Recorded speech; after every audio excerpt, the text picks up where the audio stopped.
Wala, parang ano eh, ganun yung buhay. Lahat ng pwede pagkakitaan. Teka, Di ba? boss, paano pumasok yung relo? Kasi, di ba, parang cellphone, tapos yung relo. Nangyari? Paano nangyari? Madali ba kayo? Hindi naman. Hindi pa ako tapos eh. Hindi. May bastos ako eh. Hindi kasi sabi ni Google, antibacterial daw pag malamig. Di ba pag namamaga yung bukol, lalagyan ng yelo, mawawala yung maga. Ganun din yung lalamunan.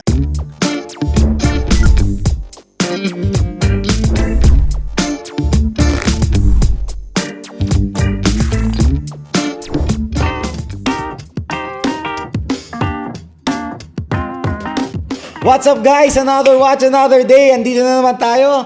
Paring Hype Studios. Nakita mo nasa likod ko guys. Siyempre, pinagawa namin yan. Di ba? Bagong-bago yan. Mahal yan. Ang mahal yan, di ba?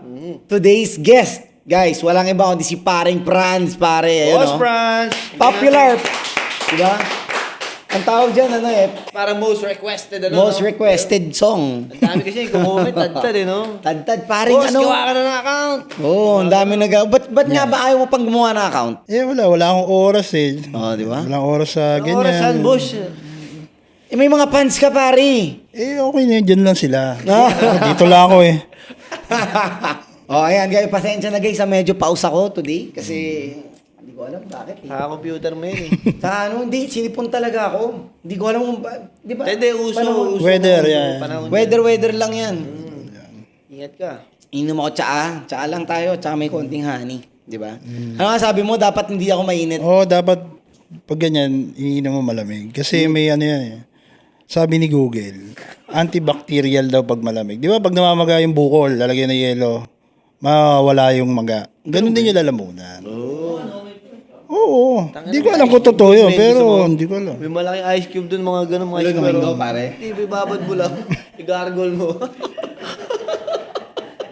Malaro yung ganun. Hanggang malusaw.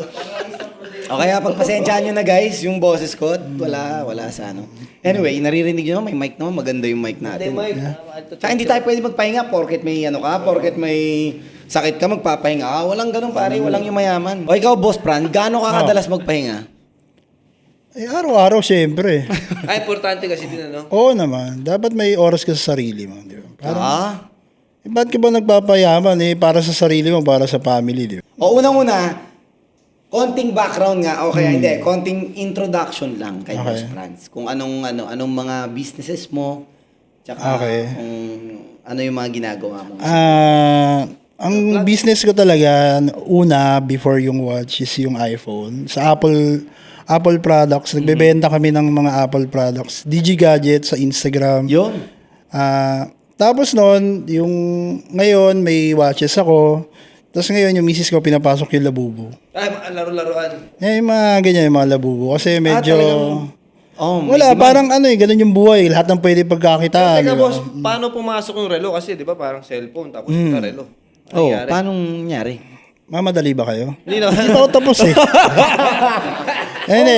May bastos ako eh. Hindi kasi yung pagre-relo na yan, actually ako, wala naman akong pera talaga nung una. Hanggang ngayon naman. Hindi, kasi dati every year bumibili ako isa. Siguro nag-start yan 2018. 2018 yata bumili ako ng Submariner, di ba? Submariner, Daytona, APH, tapos root beer. Every year yun. Ano yung binibili mo personal? Personal ya. Oh. Wala lang, parang yung tinatawag na milestone sa buhay. So saan ka nakakuha ng pondo para dun? Yun, yung kinikita sa cellphone, sa gadgets namin. Yan. Tsaka konting panloloko. May konting panloloko. Konting panloloko lang, ganyan, panggugulang. Ganyan. Hindi, nagko-collect ako nun. Hindi, actually parang yung time ng 2018-19 yan, mga ganyan. Medyo nakakaangat-angat. Nakakaluwag-luwag ka, di ba? Parang... Nakakain ka na, boss, 3 beses isang araw. Yun. Hindi na sardinas, no? Hindi, parang ngayon yan. Bumili ako ng watch every year. So, yung pumasok yung pagre-relo pare nung pandemic, after, yung pinakamalupit na break nun, yung Daytona ko. Kasi nabili ko yun sa isang seller. Nabili ko sa kanya yun, pare. Okay. 1 million ang asking niya. Nabili ko ata 950 or 900. Nakalimutan ko na eksakto eh. Mura. Hindi, normal yun. Normal na presyo yun dati. Prior pandemic, 2018. Pre-pandemic. Yeah, pre-pandemic. Binili sa akin Green belt. 1,650. Abot. Hindi ko binibenta to Kliyente ko kasi yun eh. 950 mo nabili. Kliyente ko yun sa gadgets eh. Tapos parang nakita niya yung relo ko.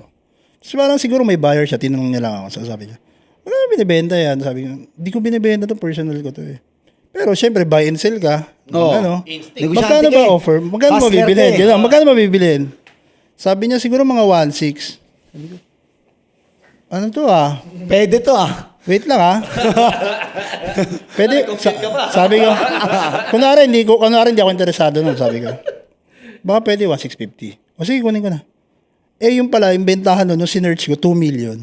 Pero wala na akong pakialam. Kumbaga, Oo, kasi gano'n naman lagi eh. Anong year yun, boss, yung binili niya? Pandemic? 2021 yata, parang gano'n. Makapal na rin. Talaga Makapal na. Yun yung talagang kasagsagan ng presyo. Yung Panda nun, parang 2.8.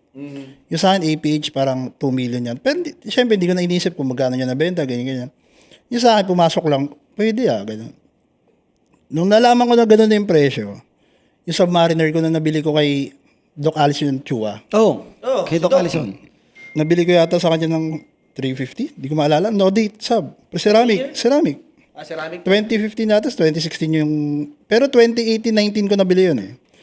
Nabenta ko yung 600. Ito. Almost times 2. Yeah.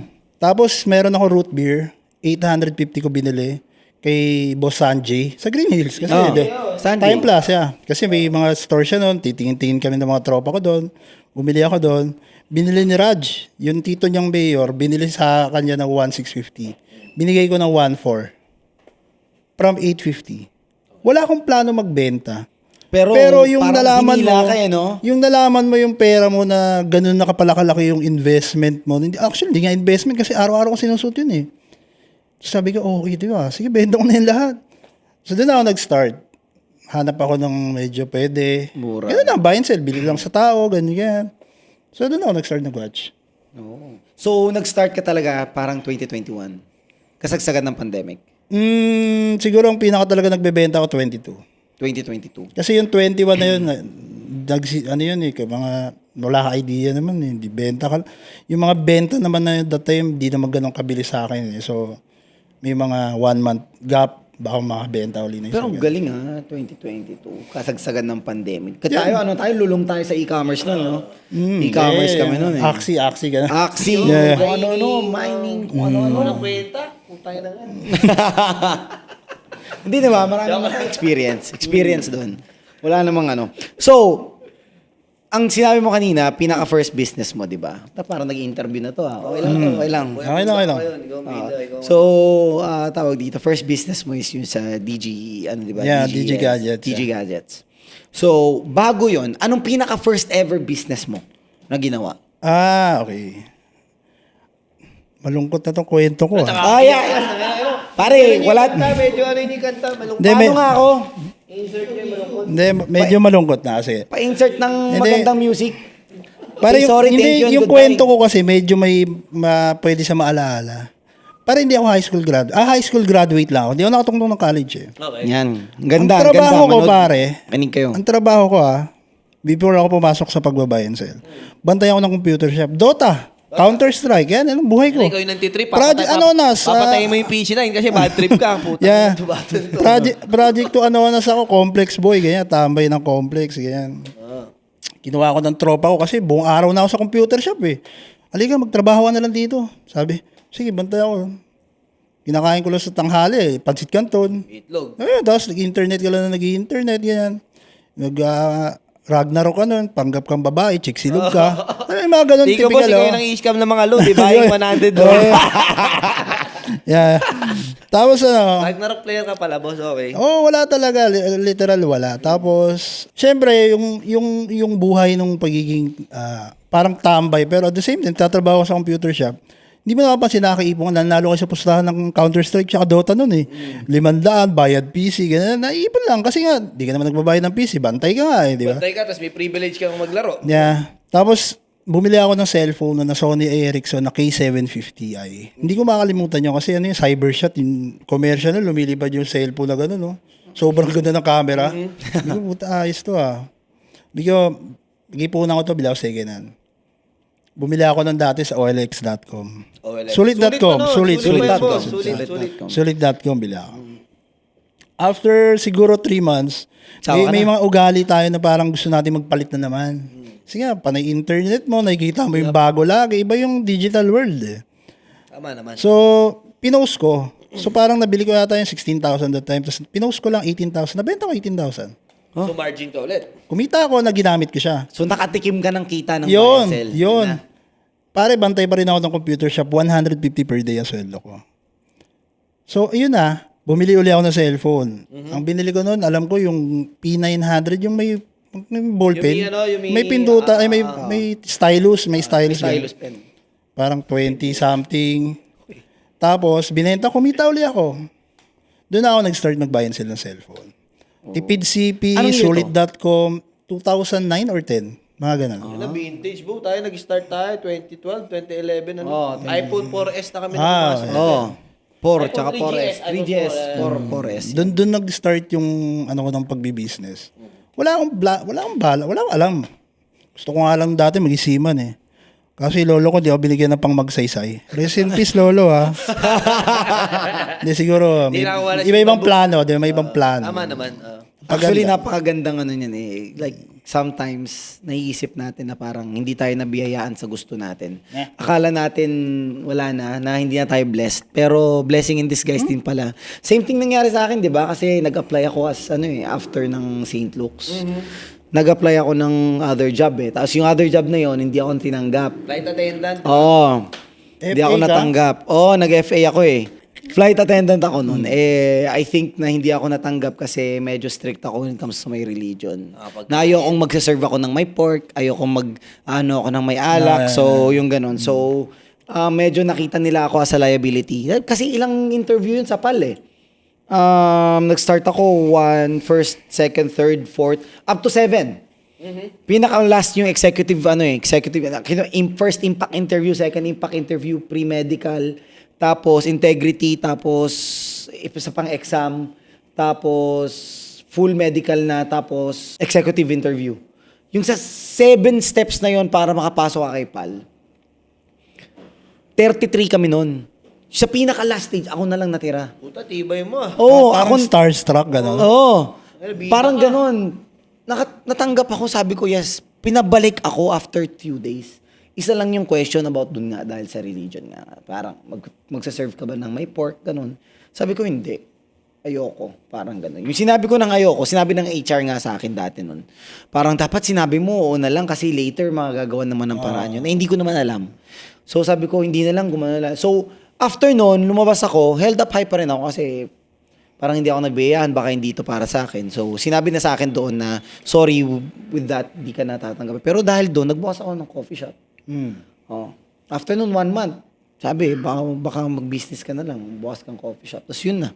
Diba kaya ang ganda eh, no? Blessing in disguise. Yeah, yun yan. Parang hindi mo nakuha yung gusto mo. Oo. May plano para sa'yo mas Oo, maganda. mas maganda pa pa rin. rin. Ito kasi chamba lang to lahat eh.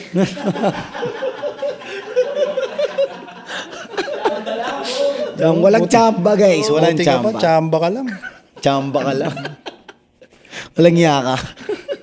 Oh, anyway, after nung, doon ka na nag-start nung pinaka all about talaga mga gadgets. Yeah, doon ako na. All the way up to DG Gadgets na. Yeah, gadget. Bakit DG Gadgets? Hindi ko alam eh.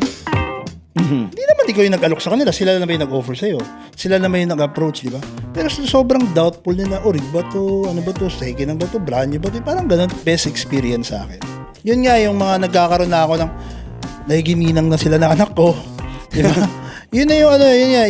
Connect pa rin yan sa pagiging friends.